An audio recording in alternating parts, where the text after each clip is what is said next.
The grit of the city clings to you like a second skin, a fine layer of urban dust that settles deep into the lines etched around your eyes. Your reflection in the chipped ceramic of the coffee mug offers little comfort, a landscape of weariness, a map of battles lost. Marcus Thorne. The name tastes like ash on your tongue, a relic of a different life, a man you once were, sharp-edged and unyielding. Now, the edges are blunted, worn smooth by the relentless tide of disillusionment. Each dawn unfurls the same gray tapestry, the hiss of the faulty espresso machine, the drone of distant traffic, the silence of your small apartment a constant, heavy companion. You move through the hours with the practiced indifference of a ghost, your purpose as hazy as the morning fog that sometimes drifts in from the docks. The badge, a symbol of your past, now resides in a forgotten drawer, its cold metal a stark reminder of the brilliant journalist's murder that cleaved your career in two. You remember the headlines, the indignant cries, the way the case unraveled in your hands, leaving you with nothing but questions and the bitter taste of failure. They called it a random act, a street mugging gone wrong. You knew, deep in your bones, it was more. You still do. Days bleed into weeks, marked only by the shifting patterns of light across your floorboards, until a disruption arrives, a ripple in your carefully constructed solitude. A discreet, almost imperceptible message, not an email, not a call, but a folded square of heavy cardstock tucked beneath your apartment door. No sender, no return address. Just a time, a place, and a single, stark word, justice. Your jaw tightens, a familiar tension coiling in your gut. It's a phantom limb, this old ache for the chase, for the labyrinthine paths of truth. You try to ignore it, to dismiss it as a cruel joke, but the word resonates, a forgotten bell tolling in the quiet chambers of your mind. The address leads you far from the familiar pulse of downtown, to the city's industrial periphery, where the concrete gives way to chain-link fences and the air carries the metallic tang of industry. You navigate the maze of service roads, the destination looming into view, the immigration detention holding facility. It's a brutalist fortress, all stark angles and reinforced concrete, its windows narrow slits against the vast, indifferent sky. A place of containment, of lives held in limbo, its very architecture speaking of separation and control. A knot of unease tightens in your stomach. What twisted thread could connect justice to this place? You pass through the first layer of security, the metal detector humming an indifferent song, the security officer's gaze sweeping over you, detached and practiced. The interior is a sterile hum of fluorescent lights and polished linoleum, the air thick with the faint scent of disinfectant and unspoken anxieties. You are directed down a long corridor, its walls bare, its doors uniformly gray, each one a portal to an unknown story. The sound of your own footsteps echoes, a lonely rhythm in the pervasive quiet. At the end of the hall, a door stands ajar. You push it open to reveal a stark interview room. A single, scarred table dominates the space, flanked by two chairs. A figure waits for you, silhouetted against the opaque glass of an interior window, their posture one of quiet authority. As you enter, they turn, and recognition, sharp and unwelcome, slices through the veneer of your hardened indifference. It's a high-ranking officer, a face from your past, one of the many who watched your career unravel, their expression now unreadable. Marcus Thorne, the officer says, their voice low, devoid of any warmth. You look well, considering. A flicker of something, pity? Scorn? Crosses their features before settling back into professional neutrality. You offer no response, your gaze unwavering, waiting for the inevitable. Your hands are clasped loosely behind your back, a posture of guarded readiness. "We have a situation," the officer continues, pushing a folder across the table. Its manila surface is worn, its contents bulging. A cold case. One you might remember. Your eyes drop to the folder. Your breath hitches, a tremor you quickly suppress.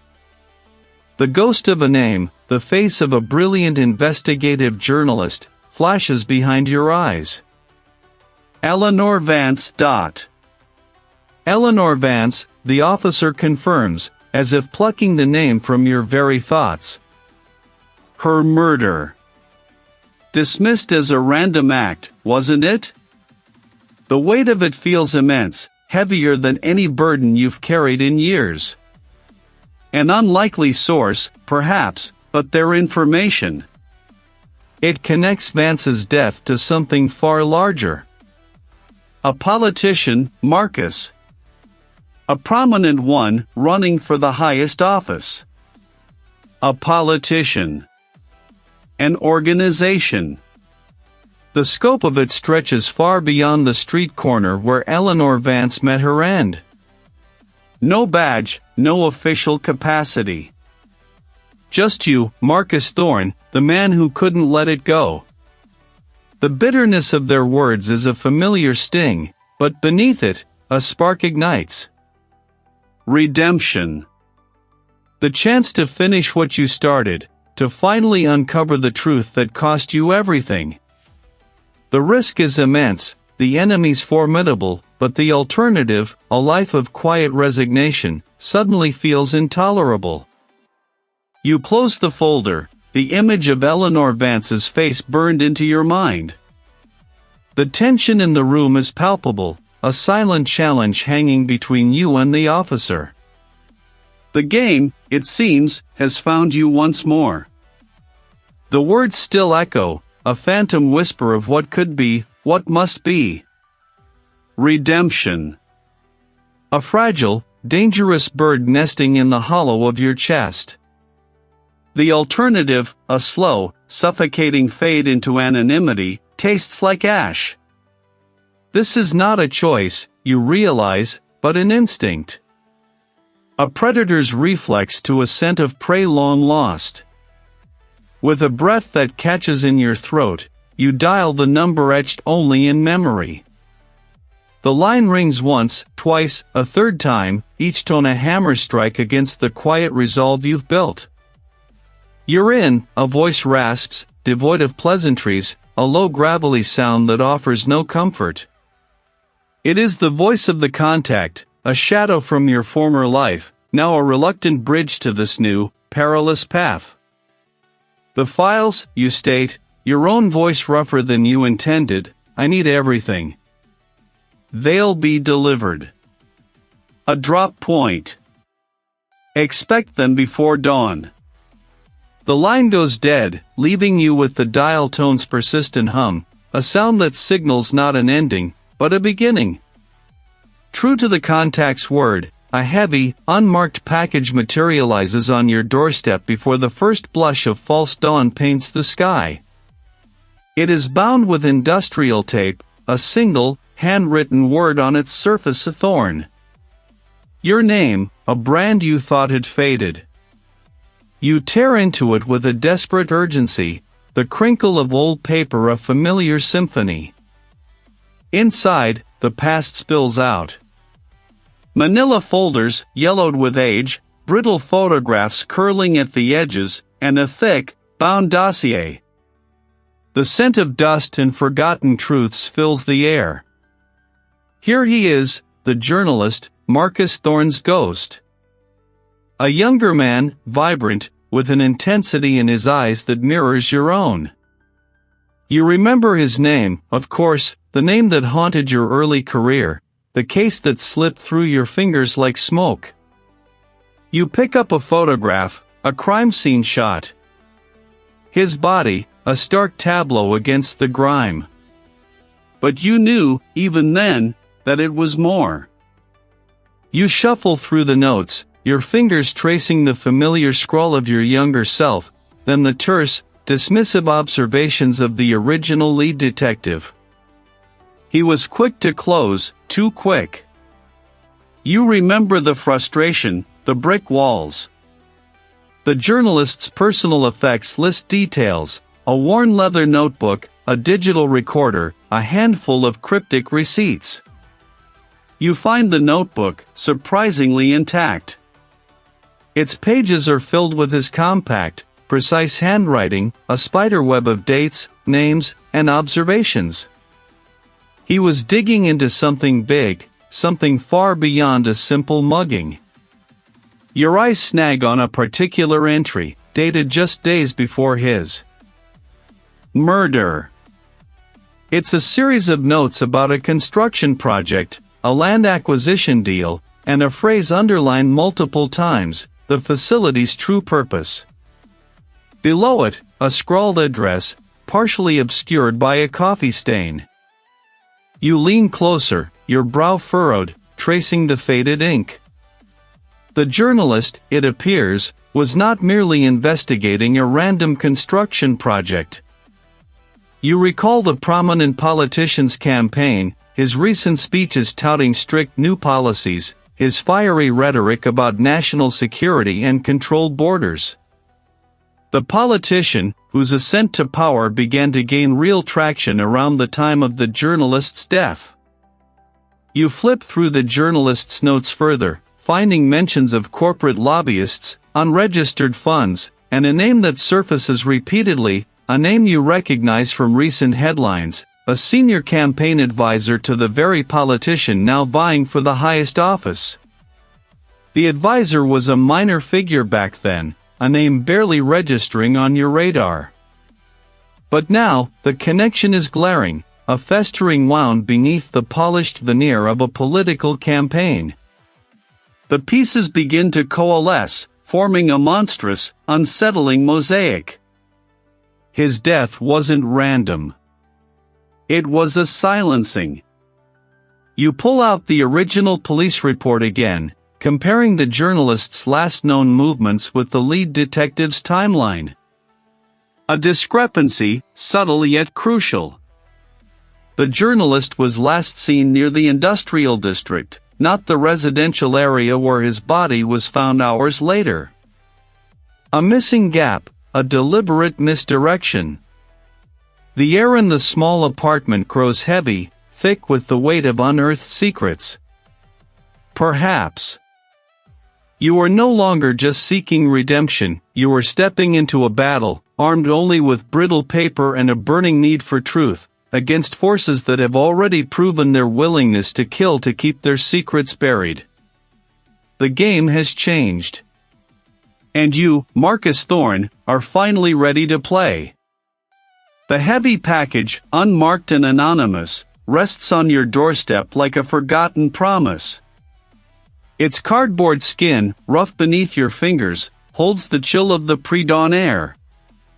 You carry it inside, the silence of your small apartment amplifying the rustle of the tape as you tear it away. Beneath the utilitarian brown paper, a stack of manila folders emerges, brittle with age, their edges softened by time. The scent of stale paper and old dust fills the air, a ghost of investigations past. You spread the contents across your kitchen table, a mosaic of a life abruptly ended. Photographs, grainy and faded, show the crime scene, a small, meticulously kept apartment, now a canvas for police chalk lines and forensic tools. His journalist's notebook, its cover scuffed, lies open to a page filled with dense, almost frantic script. A list of contacts, dates, fragmented observations. You trace the words, the ink a testament to a mind alight, a pursuit cut short. The official reports, thick and monotonous, detail the initial findings, the dead ends, the eventual classification, a random robbery, a tragic accident.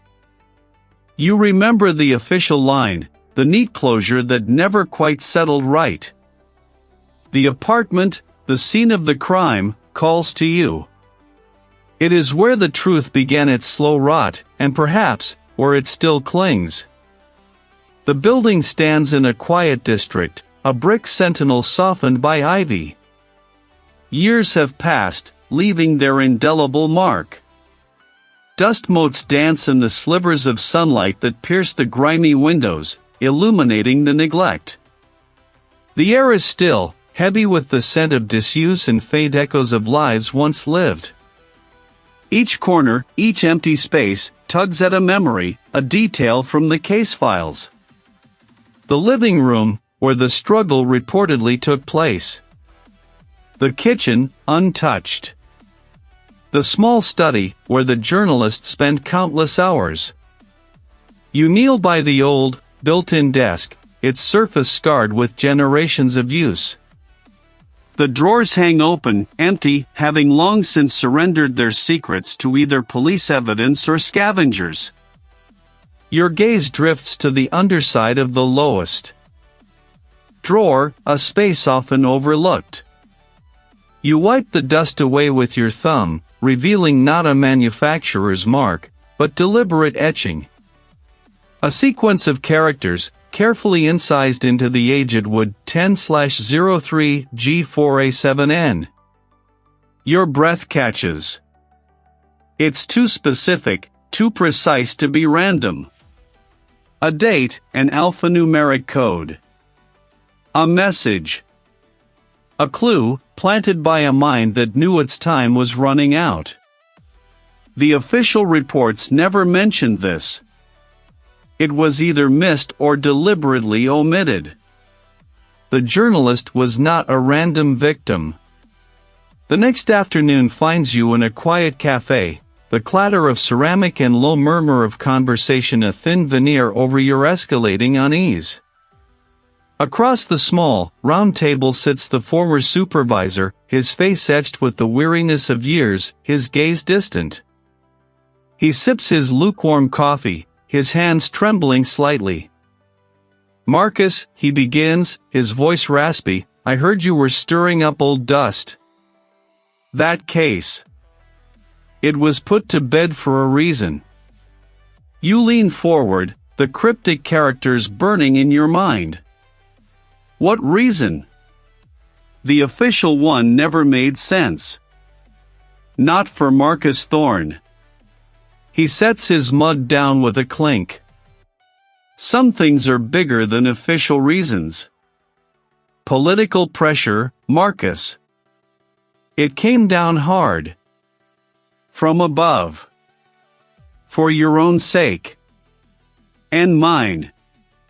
His words are not just advice, they are a veiled threat, a confirmation of the forces at play. The journalist, you recall from your rereading of the notebook, had been investigating allegations of systemic abuses within such facilities, specifically this one, in the weeks leading up to their death. You navigate the labyrinthine corridors, guided by terse directions, until you stand before the administrator's office. He is a man with a rigid posture and eyes that scrutinize without warmth. He greets you with a dismissive wave. "Marcus Thorne," he states, the name a stone in his mouth. "Heard you were coming.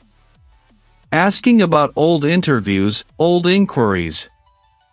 The journalist. "They were looking into conditions here," you assert, your voice steady despite the prickling tension. "Specific allegations. Did they find anything?" The administrator's face remains impassive, but a subtle shift occurs in his gaze, a hardening. "The journalist conducted interviews, yes. Standard procedure. He was found nothing noteworthy. No story." He pauses, his gaze locking with yours, a predatory stillness in his eyes. "You're asking questions that were answered years ago, Thorne. Closed. Finished. For your own good, and to prevent any unnecessary complications for this facility, I suggest you let it remain that way." The unspoken warning hangs in the air, thick and suffocating. As you step back out into the fading light, the cold wind whips around you, carrying the chill of the administrator's threat. The cryptic etching, 10/03G4S7N, now feels less like a simple clue and more like a key to a vault guarded by unseen hands. The journalist hadn't been a random victim. The hunt for redemption has just begun its perilous ascent. You're asking questions that will only lead you to places best left undisturbed, Marcus. His eyes, like polished obsidian, bore into yours, devoid of warmth, filled instead with a chilling, knowing patience. A silent assertion hangs heavy: we see you. We know you. The fluorescent hum above becomes a high-pitched whine in your ears. You feel the cold tendrils of recognition uncoil in your gut. This isn't just a warning, it's a declaration. The same suffocating pressure that once drove you to the brink of despair now presses in, sharper, more defined. You meet his gaze, an unyielding defiance flickering in your own, a silent promise that you will not be deterred. The heavy door clunks shut, severing the silent confrontation. Stepping out into the late afternoon, the city's cacophony feels both distant and too close. You are a solitary figure against an unseen current, and the current is starting to pull. Back in the quiet solitude of your makeshift office, a rented room above a forgotten bookstore, you spread the journalist's original case files across the scarred wooden desk. You sift through the meticulous notes, the half-finished articles, the scribbled names and dates that once seemed disparate, random. One name, in particular, begins to resurface with alarming frequency: Aegis Solutions. It appears in financial records linked to the politicians' early campaign donations, tucked away in footnotes of obscure policy documents the journalist had highlighted. A shiver traces its way down your spine. You lean back, the chair groaning in protest, your gaze sweeping across the scattered documents. Aegis Solutions, ostensibly a logistics and security firm, seemed to be the unseen hand, the spider at the center of a very lucrative web. Their involvement in campaign finance and critical government infrastructure, particularly something as sensitive as immigration facilities, suggested a network far more insidious than simple corporate lobbying. The city hums with its nightly rhythm, a deceptive lull. You feel a prickling sensation on the back of your neck, an instinct honed by years on the street. It's the unsettling awareness of being watched, a predator's gaze from beyond the glass. You glance up, scanning the street below. Nothing overtly suspicious, just the usual flow of pedestrians, the passing vehicles. Yet, the feeling persists, a cold, persistent whisper in the wind. Deciding a change of scenery, a fresh perspective, might be prudent, you gather the most sensitive documents, tucking them into a worn leather satchel. The bell above the bookstore door chimes, a tinny sound in the twilight. You step onto the pavement, the air cool against your face. You head towards your car, parked half a block down, a nondescript sedan blending into the urban landscape. It wasn't there when you arrived this morning. You quicken your pace, your hand instinctively reaching for the heavy brass key in your pocket. Just as your fingers brush the cold metal of your car door handle, the van's engine roars to life. The vehicle lurches from the curb, not towards the street, but directly at you. The sudden acceleration, the screech of tires, shatters the evening calm. There's no mistaking the intent. This isn't a careless driver, this is a deliberate, violent act. Your reflexes, dulled by years of desk work but still potent, scream a warning.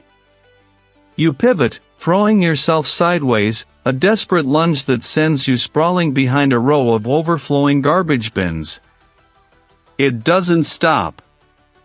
It doesn't even slow. It rounds the corner at speed, disappearing into the maze of city streets as abruptly as it appeared. Your knee throbs where it hit the pavement, but the pain is a distant echo to the adrenaline surging through your veins. They weren't just watching. They were acting. The message is stark, unequivocal: stop digging, Marcus, or you will be buried. Pushing yourself up, you dust off your coat, your eyes scanning the empty street, the dented side of your car. This wasn't an intimidation tactic, it was an attempt at erasure. The journalist had stumbled onto something monumental, and you were now following their bloody footsteps. Aegis Solutions. The politician. The web of corruption. The pieces, once scattered and abstract, now form a terrifyingly clear picture. And you have just survived the first volley.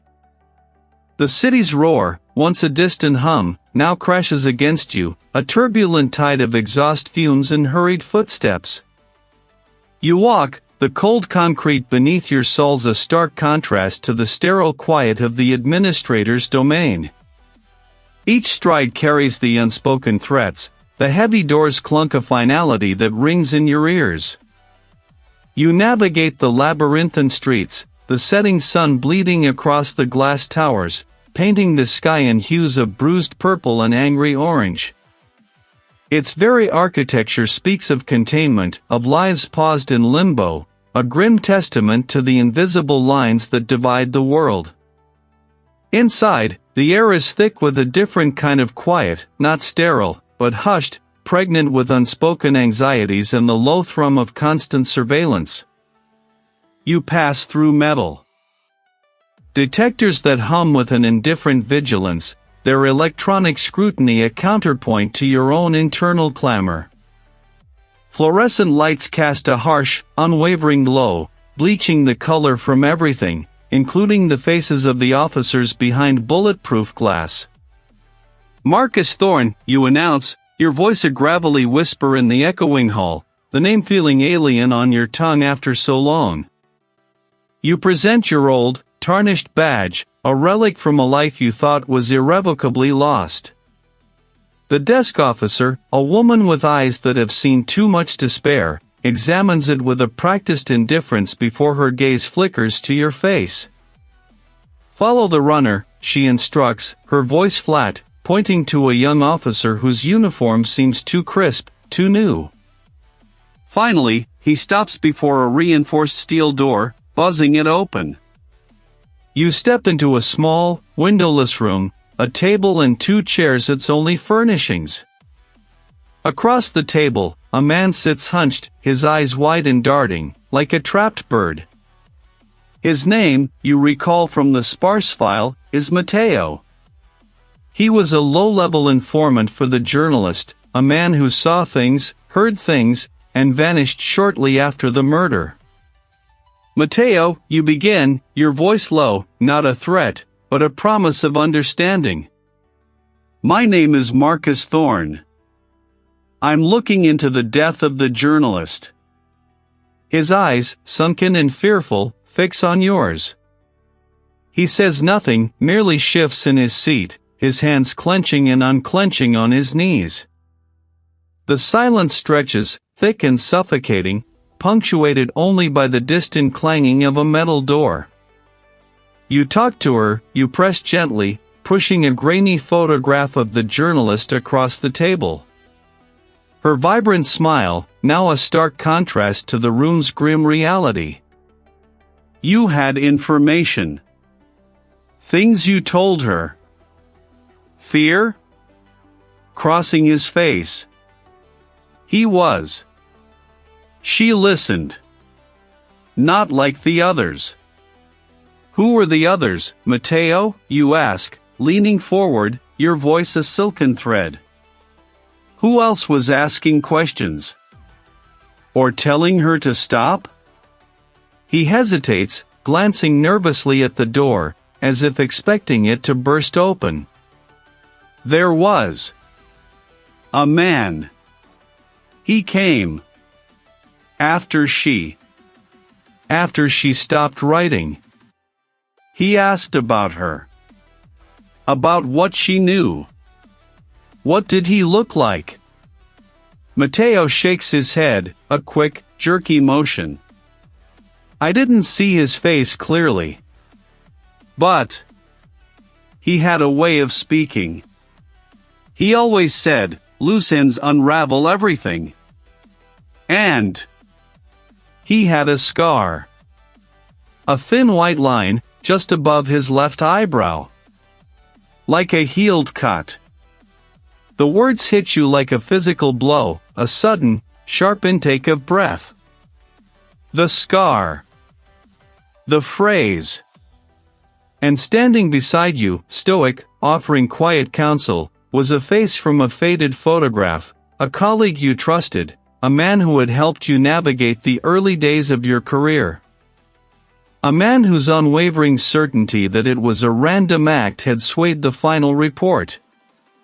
A man with a distinctive scar, just above his left eyebrow. The name, unspoken, screams in your mind.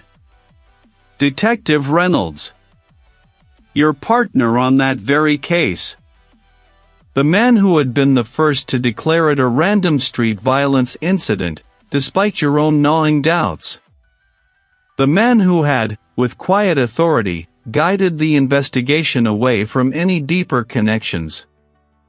Loose ends unravel everything, he would often say, a mantra of efficiency, a justification for closing cases quickly, cleanly.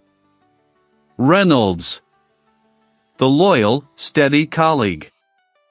Could he have been involved? Or worse, had he deliberately misled you, buried the truth, not just for the case, but to protect something, or someone else? Had his quiet influence led to your downfall, the convenient scapegoat for a case that refused to stay closed? Your gaze hardens, the initial shock giving way to a searing anger. The pieces, once scattered and disparate, begin to click into a horrifying alignment. Your disgrace, your reputation, the journalist's murder, all woven into a single, agonizing thread. The very foundation of your trust, built over years, crumbles into dust. Mateo, you say, your voice now sharper, more urgent. Did he threaten you? Did he tell you to keep quiet? He nods vehemently, his eyes wide with renewed fear. He said, if I ever spoke of her work, or of him, I would disappear. Reynolds, if it was him, was not just a misled colleague, he was an active participant in the cover-up, perhaps even orchestrating it. It's about vengeance. You rise, the chair scraping loudly against the linoleum floor. You leave Mateo trembling, the image of a scar, a phrase, and a trusted face burning behind your eyes. The city outside, once a cacophony, now feels like a silent, waiting predator. Fluorescent lights hum a perpetual, sickly drone above, casting harsh, flat shadows across the linoleum floors.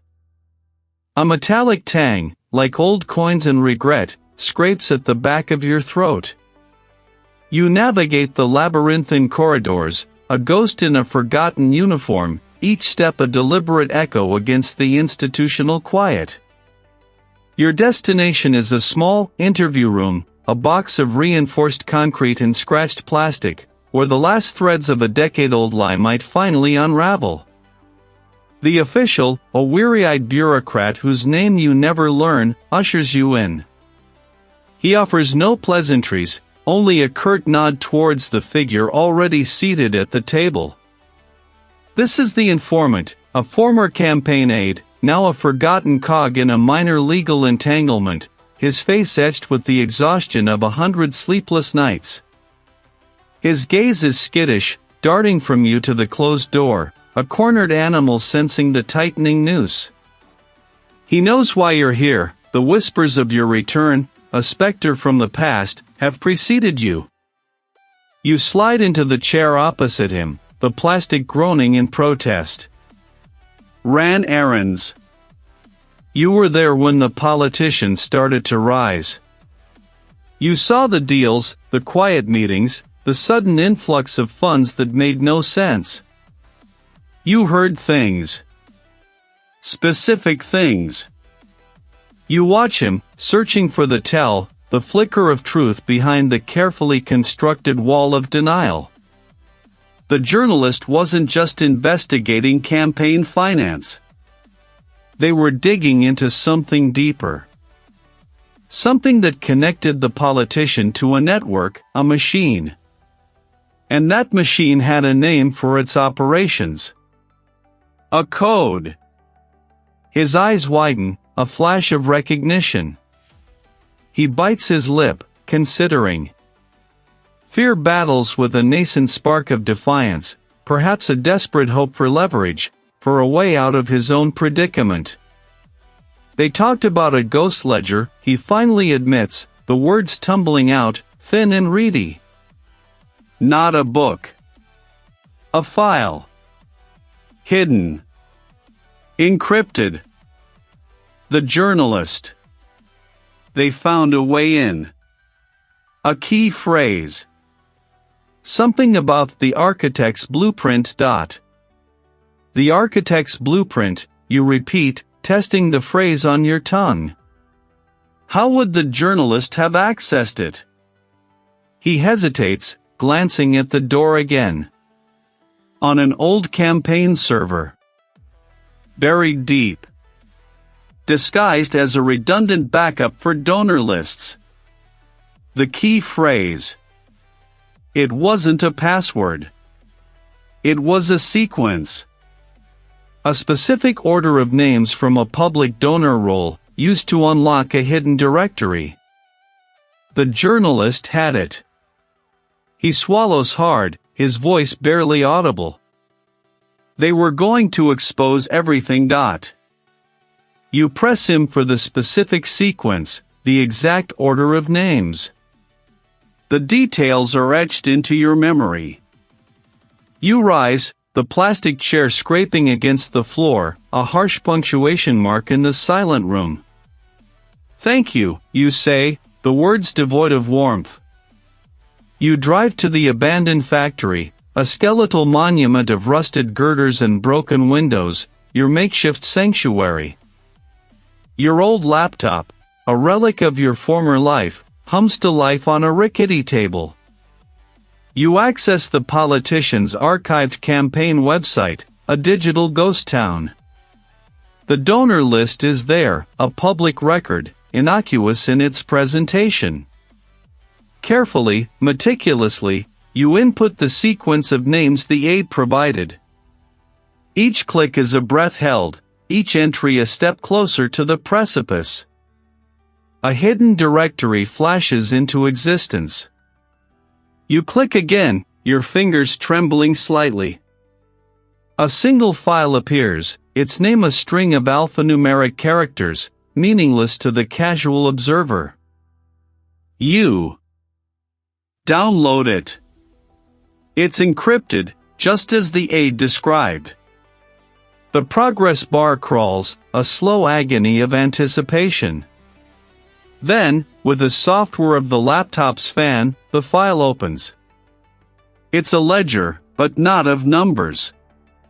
Shell corporations, offshore accounts, coded directives, all funneling through the prominent politician, who is revealed not as the architect, but a crucial, complicit cog in a far grander, more sinister machine. And then you see the names. Not just the politicians, but others, coded initials alongside their assigned projects. The architects, the aide had called them. A cabal, truly, pulling strings from the highest echelons. Their directives are clear, their reach terrifyingly vast. A specific entry makes your breath catch: a journalist neutralization, Phase 1, surveillance and threat assessment. Phase 2, implementation. Facilitator, R. Reynolds. Reynolds wasn't just a misled colleague, he was an active participant, the facilitator who ensured the initial investigation was stillborn, who manipulated evidence to frame a patsy, who stood by as the journalist's murder was dismissed. The journalist's death wasn't a random act.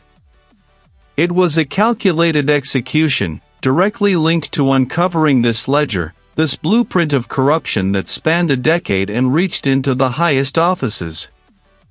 You stare at the screen, the words burning into your retina. The scope of it is staggering, a vast, interconnected web of power and deceit. Your own downfall, the case that cost you everything, was not a failure of your own making, but a deliberate act of sabotage orchestrated by the very people you now stand poised to expose. There is no turning back. The path ahead is fraught with unseen dangers, the enemies powerful beyond measure. But the truth, raw and undeniable, hums in the air around you. This is more than a chance at redemption, it is a reckoning. For the journalist, for justice, for yourself. This is your commitment. The name, Reynolds, tastes like ash on your tongue. The air, thick moments ago with the stench of old paper and stale coffee in the quiet corner you had claimed, now crackles with a new, dangerous electricity. You see it, truly see it, the subtle glances, the conveniently misplaced files, the whispered reassurances that steered you, then, down a dead-end alley of suspicion. He wasn't just misled, he was the architect of the blindfold, the hand guiding the blade away from the true culprits. The realization, cold and precise, slices through the last vestiges of your self-recrimination. A tremor runs through the floorboards beneath your worn boots, not of the building settling, but of something approaching. The distant wail of a siren, initially dismissed as city noise, sharpens, its pitch rising with an alarming swiftness. It's coming for you. They know. The net, once loosely cast, is tightening. You push back from the rickety table, the chair scraping a protest against the floor. Every instinct honed over decades on the street screams danger. A quick scan of the room reveals the fire escape, a rusted skeleton against the grimy brick. Not ideal, but your only exit. The siren's howl is almost upon you, a predator's cry. As you reach the window, the heavy thud of boots on the stairs echoes, growing louder, closer. Marcus Thorne, a voice barks, muffled by the door. We know you're in there. Come out, now. No. Not now, not ever, not like this. You shove the window open, the rusted frame groaning, and swing a leg over the sill. The metal rungs of the fire escape are slick with grime and a fine, persistent mist that clings to the city. Below, the alley is a narrow canyon, littered with overflowing bins and the discarded husks of urban life. You descend, hand over hand, the cold metal biting into your palms, the shouts from above growing fainter with each rung. You hit the ground running, weaving through the labyrinthine alleys, the scent of damp concrete and refuse filling your lungs. Your phone, a lifeline and a liability, buzzes in your pocket. They're everywhere. You're a ghost now, Thorne. Don't go home. Don't go anywhere familiar. What about Reynolds, you ask, dodging a delivery truck, its brakes hissing. A pause, heavy with implication. Gone. Vanished. Clean sweep. He left a message though. A fragmented data burst. Encrypted. Can you break it? Working on it. But Marcus, the scope. It's wider than we thought. They're using the system itself. Where do I go? The question is raw, desperate. There's a place. It's a key node. Not for detention, not really, for leverage, for control. The journalist. He was looking into disappearances, specific ones, connected to that facility. Disappearances. Leverage. The politician's campaign. It clicks. The facility wasn't just a place to hold people, it was a recruitment center, a processing plant for those they could manipulate or coerce. I need to get inside, you tell her, your voice firm, resolve hardening. That's suicide, Marcus. It's a fortress, and now you're public enemy number one. I have to. It's the last piece. The disappearances. That's how they controlled the witnesses, the smaller players. The rumble of the train is a comforting shield, the faces of the commuters a blur of indifference. Your mind races, piecing together the fragments. Reynolds, silencing the investigation. The politician, using a campaign as a front. The journalist hadn't just uncovered a murder, she'd stumbled upon the very mechanism of their power, the engine of their influence. Exiting the subway, you feel the city's gaze upon you, 1,000 unseen eyes. You find a perch across the street, a derelict construction site, its skeletal framework offering a vantage point. Through a cracked scope, you observe. The facility is quiet, too quiet. No bustling activity, no visible signs of the human traffic it supposedly handles. Only a single, unmarked black van parked near a service entrance, its windows tinted, its presence unsettling. Then, the former analyst's encrypted message finally breaks through, a series of coordinates and a name, Elias Vance. The coordinates point to a remote warehouse, miles from here. Vance. The name rings a faint, forgotten bell. He was supposed to have vanished years ago. You look from the silent, ominous facility to the new coordinates. The pieces are falling into place, but each revelation paints a clearer, more terrifying picture of the enemy you face. You descend from your perch, melting into the deepening twilight, the hunt intensifying, the air thick with the promise of confrontation. The subway car's metallic groan fades, replaced by the hushed thrum of the city above. You emerge into the chill, the night air a stark bomb against the heat of your accelerating thoughts. Reynolds.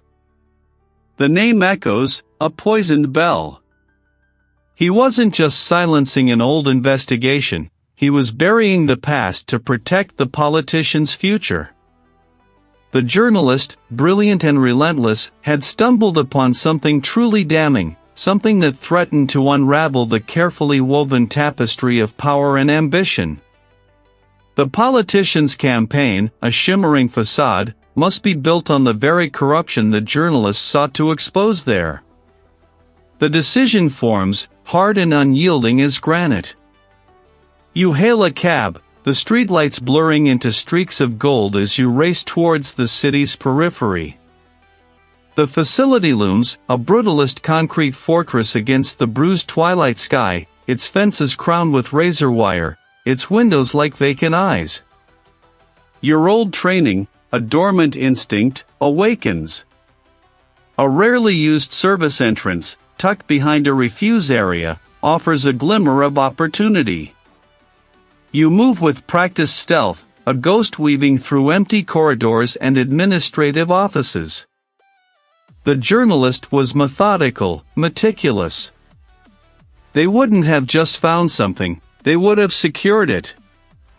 Your gaze sweeps over filing cabinets, dusty desks, a quiet desperation urging you forward. Then, you see it, a loose panel beneath a disused water cooler, barely visible, secured with a single, almost imperceptible screw. Your fingers work quickly, pulling the panel away. Its cover is unadorned, unassuming. You pull it out, your breath catching in your throat. This is it. The journalist's final testament. Under the faint glow of a corridor light, you open the ledger. Page after page, meticulously recorded, detailing a web of shell corporations, illicit labor contracts, and phantom funds funneled through the facility. Names, dates, amounts. And there, stark and damning, is the politician's signature, not once, but multiple times, authorizing transfers, approving expenditures for undocumented services. The ledger reveals a vast human trafficking operation disguised as a legitimate labor program, exploiting the vulnerable within the facility, all under the politician's direct, corrupt patronage. This wasn't just about money, it was about power, built on the broken backs of others. Reynolds's job was to ensure this monstrous secret remained buried with the journalist. The proof is undeniable, irrefutable. Your fingers trace the politician's familiar, elegant script, now stained with the ink of corruption. The weight of the ledger in your hand is immense, a burden and a vindication. But possession is not enough. To truly expose them, you need to make a move, a calculated gamble that will force the mastermind into the open. You can almost feel their eyes on you, even now, in this desolate place. They know you're close. They always do. You retrieve your burner phone, the screen a brief, harsh beacon in the dimness. With precise, deliberate movements, you compose a message. Not to the authorities, not yet. This message is for them, for the architect of this elaborate deception. You attach a blurred image of a single page from the ledger, a snippet revealing just enough to confirm its authenticity, just enough to ignite panic. It's a bait, a challenge. You are throwing yourself into the maw of the beast, knowing full well the trap will spring. You have the proof, now you will face the consequences. The confrontation is set. The final act begins. The silence that follows your final, deliberate press of the send button is not empty, it thrums with an electric hum, a coiled spring tightening. You have cast your line into treacherous waters, and now, the pull begins. It is swift, inevitable. Your eyes, accustomed to shadows, register the stark transition, the sterile chill, the echoing corridors that stretch like skeletal arms. Each step you take is a deliberate act, your spine rigid, your mind a steel trap. The air here carries a faint, acrid scent, a mix of disinfectant and the unspoken anxieties of confinement. Behind the reinforced pain, a figure stands, impeccably dressed, a carefully constructed smile playing on their lips. The politician. Around them, two silent operatives, their faces like carved granite, flank the room, their presence a palpable weight. Marcus Thorne, the politician's voice flows, smooth as polished stone, yet it cuts through the sterile air like a razor. You always were persistent. A flaw, in your line of work. Or perhaps, a virtue, depending on the perspective. You meet their gaze, unwavering. It's called justice, a concept you seem to have forgotten. A soft, mirthless laugh escapes them. Justice is a narrative, Marcus. One we control. They gesture to the empty chair before you. Sit. Let's discuss your imprudence. You remain standing, a defiant statue. No discussion. Only facts.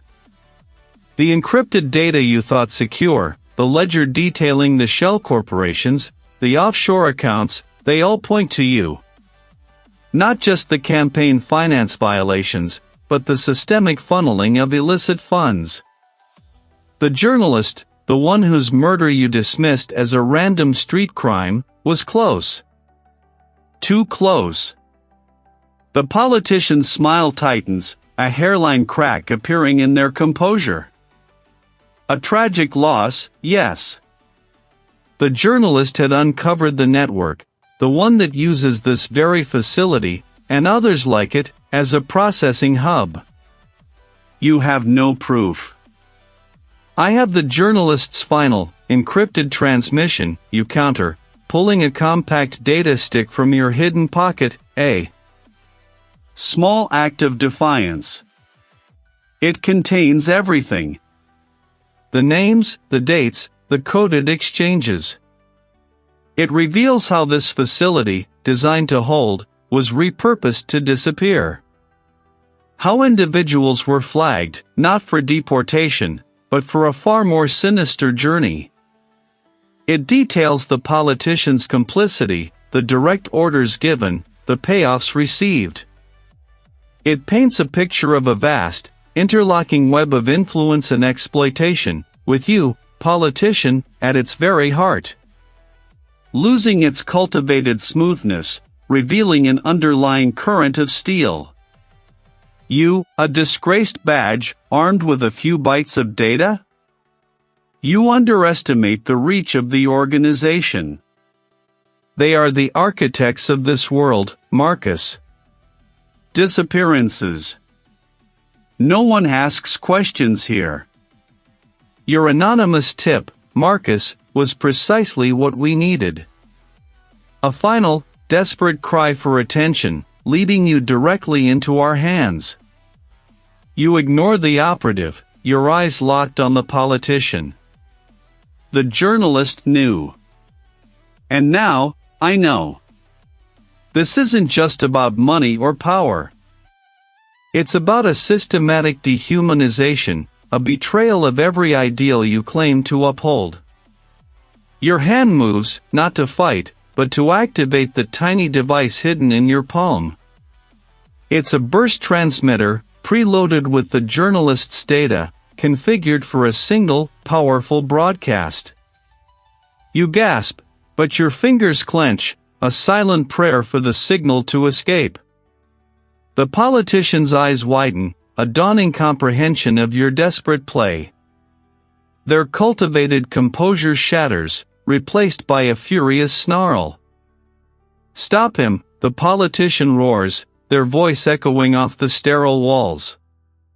The other operative rushes forward, but you are already falling, the impact jarring your teeth. The data stick slips from your grasp, skittering across the polished floor. You see the operative lunging for it, even as the first one delivers another brutal blow. A metallic taste fills your mouth. You are outnumbered, outmatched, but the gamble is made. The question now is, did it pay off? A sharp, white-hot lance of agony skewers your side, a brutal echo of the operative's knee. You fall, gasping, but your fingers, numb and resolute, have already done their work. The tiny, desperate prayer, a silent plea for connection, has found its answer. The politician's cultivated composure, a veneer honed by decades of public performance, shatters like cheap glass. Their face, contorted by a furious snarl, is a mask of pure, unbridled panic. Stop him, the command tears through the air, but the words are already too late, swallowed by the rising tide of consequence. Sirens, distant at first, then closer, pierce the oppressive quiet. Footfalls, heavy and numerous, echo through the corridors, a crescendo of authority on the march. You push yourself up, every muscle screaming in protest, the metallic tang of blood filling your mouth. The operative, a faceless instrument of control, lunges again, but their movements are no longer precise, riddled with a frantic desperation. You duck, a reflex born of instinct and old training, and a flash of movement beyond them catches your eye. Uniformed figures, a wave of them, burst through the reinforced door at the far end of the processing hall. Their weapons are drawn, their faces grim. The game is up, the carefully constructed illusion of power crumbling around them. Marcus Thorne, a voice booms, familiar yet distant, cutting through the chaos. It's the captain, a man whose trust you'd once shattered, now standing witness to your desperate reclamation. Your gaze meets theirs across the widening chasm of unfolding events. Shock crosses their features. The operatives, caught between their master's fury and the overwhelming force, offer a brief, futile resistance. A flurry of shouts, the clatter of dropped weapons, the sharp, decisive clicks of handcuffs.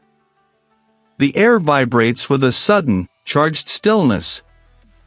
The politician, now surrounded, their hands trembling, tries to regain a semblance of dignity.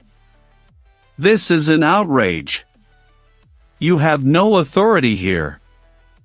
Their voice cracks, a pathetic whimper against the unforgiving reality. You watch, a strange detachment settling over you, as they are led away, their eyes darting wildly, searching for an escape that no longer exists. A colleague, a younger detective you barely recognize, kneels beside you, their face etched with concern. Thorne? You all right? You nod, a sharp pain radiating from your ribs. Got what we needed. You gesture weakly to the small, encrypted drive clutched in your hand, a digital key to the conspiracy. It details how this facility was used to hold and process individuals who might inadvertently possess information, or simply be deemed inconvenient. The journalist had been getting too close to this very operation, an operation that funneled illicit funds and controlled narratives under the guise of national security. The captain approaches, their gaze lingering on your bruised face, then on the captured politician. You cut it close, Thorne. There's no accusation, only a weary acknowledgement.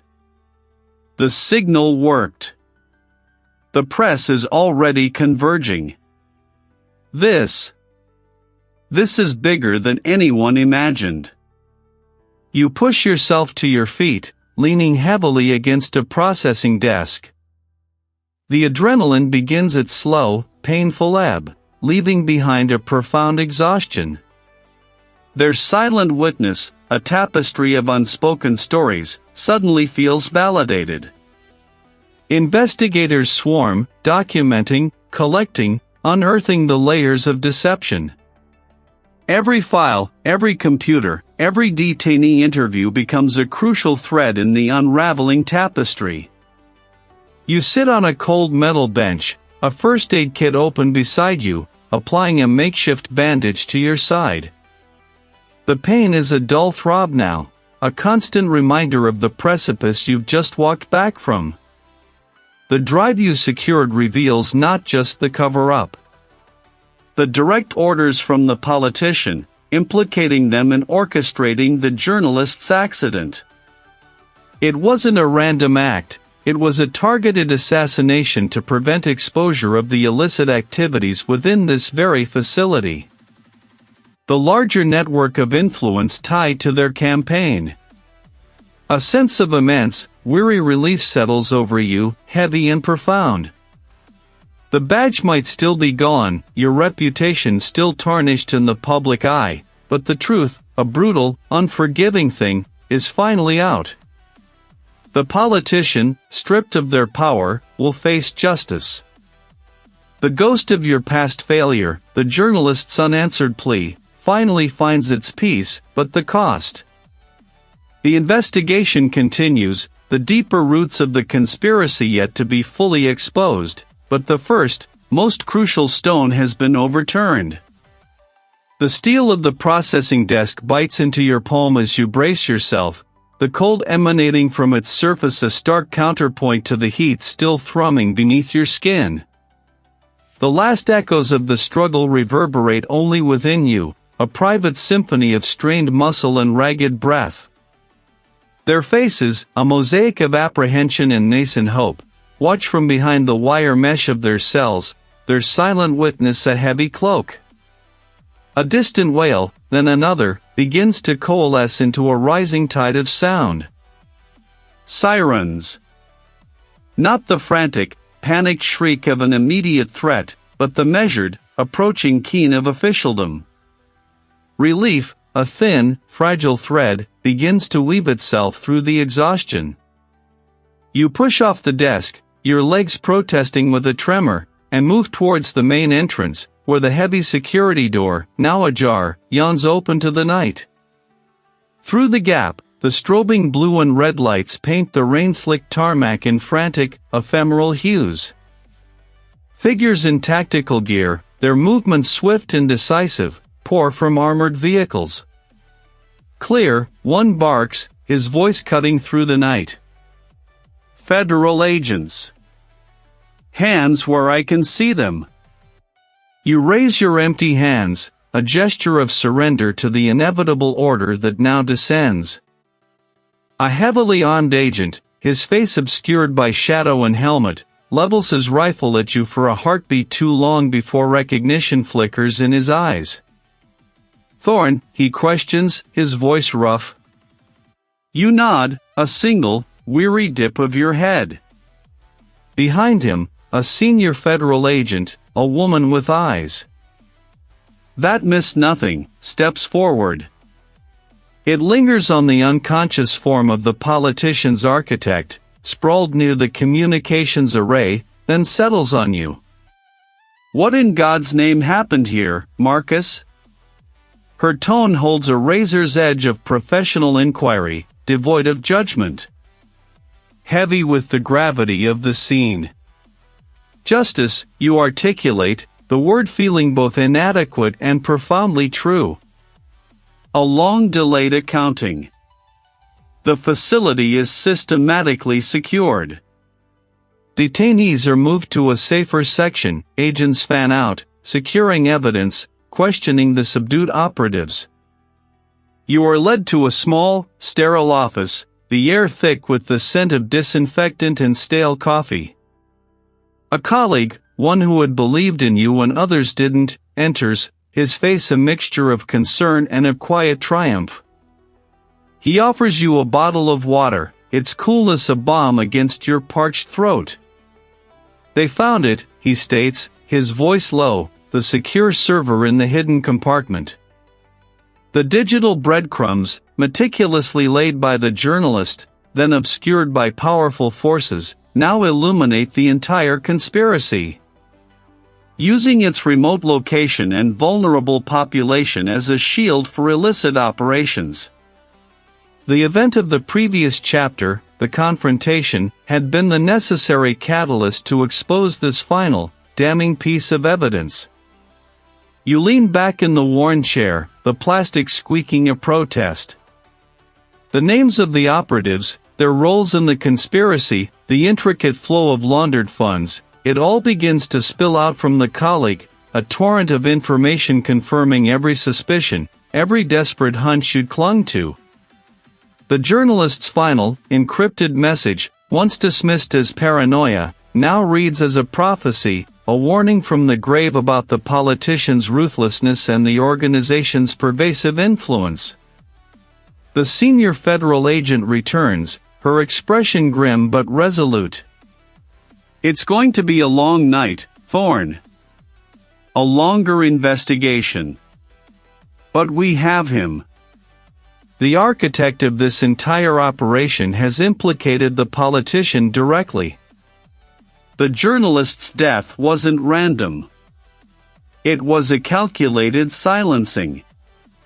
You close your eyes, the image of the journalist's vibrant, fearless face flashing behind your eyelids. Now, the weight lifts, a fraction, but enough to breathe. The road ahead is uncertain. Your badge is not magically restored, your reputation not instantly mended. The powerful organization, the wounded, will undoubtedly retaliate, its tendrils still deep within the elite's highest echelons. You are still Marcus Thorne, the disgraced detective, but something fundamental has shifted. The bitter taste of past failure is diluted by the potent draft of purpose fulfilled. The rain has stopped, leaving the world washed clean. The last of the federal vehicles pull away, their sirens now silent. You stand alone, the vastness of the sky above you, the quiet hum of the facility behind. The path forward stretches out, undefined, unmarked. Perhaps a retreat, a period of profound solitude to fully process the wounds that still linger. Whatever it is, it will be a path chosen by you, not dictated by the ghosts of the past. The journalist's memory, once a source of torment, now feels like a guiding star, a quiet affirmation that some truths, no matter how deeply buried, will always find their way to the light. You have paid your penance. You have served a measure of justice. And in the quiet dawn, you find a nascent peace, a sturdy, undeniable resolve to walk into the uncertain future, no longer haunted, but free.